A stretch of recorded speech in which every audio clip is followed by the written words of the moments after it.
Cắt tiếng tiếng lấy chùa ơi.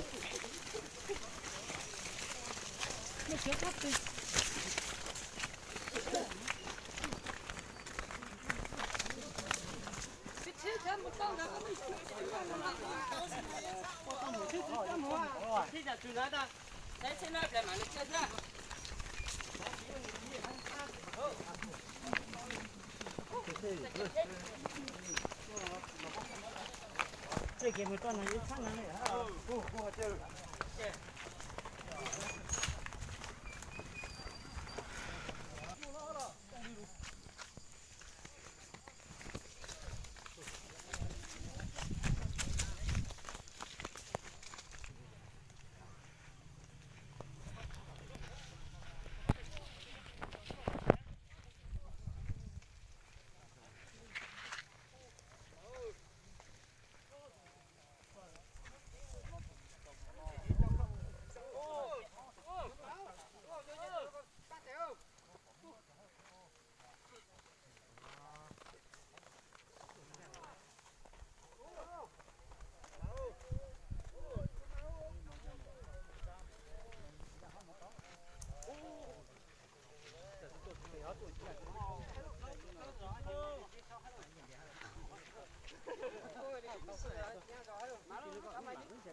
Sao tao mua cái này tao cả?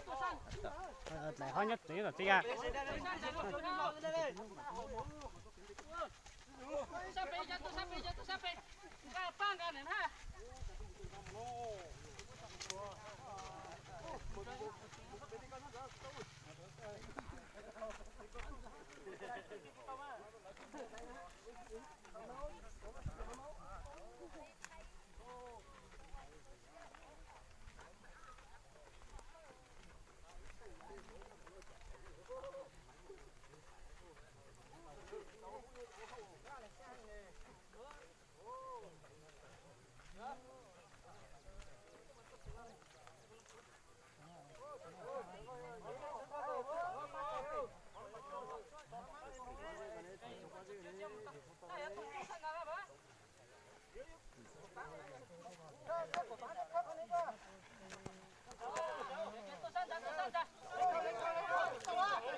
Thế là toàn sau nắng được rồi.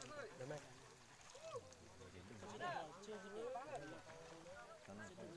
Thật ra hả? Đấy là tỷ lệ.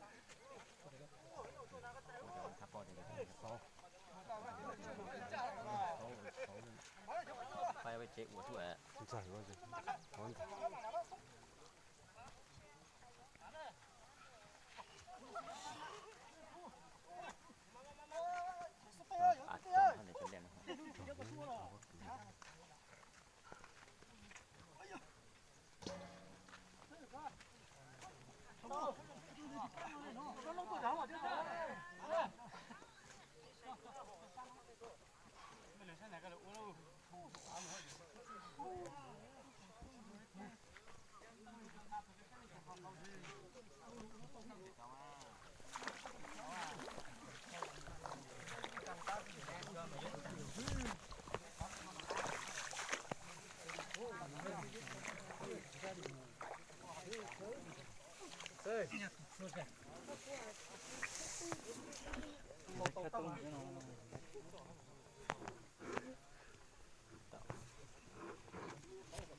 hôm nay trên nhẹ lửa tu vậy mà cũng qua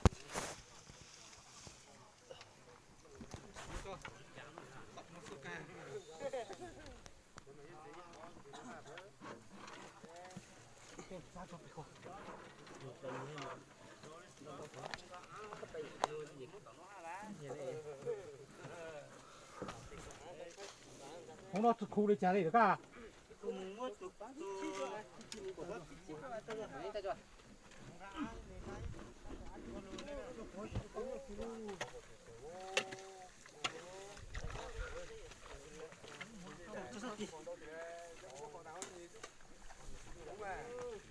mày này chết được mày chơi nhiều cơ từ tìm mà thì đi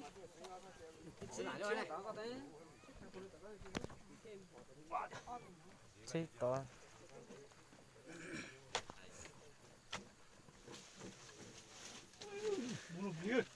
mày sao nhau nó được nhậu còn chua ăn thì phải cơ oan chụp của tôi mà chút chụp phim mày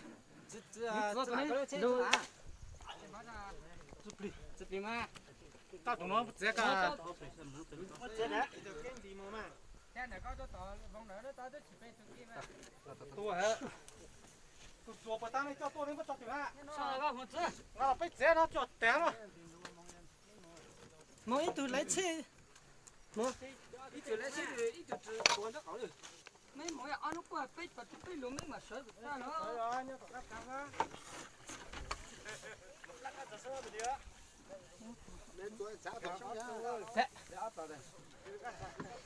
Chúa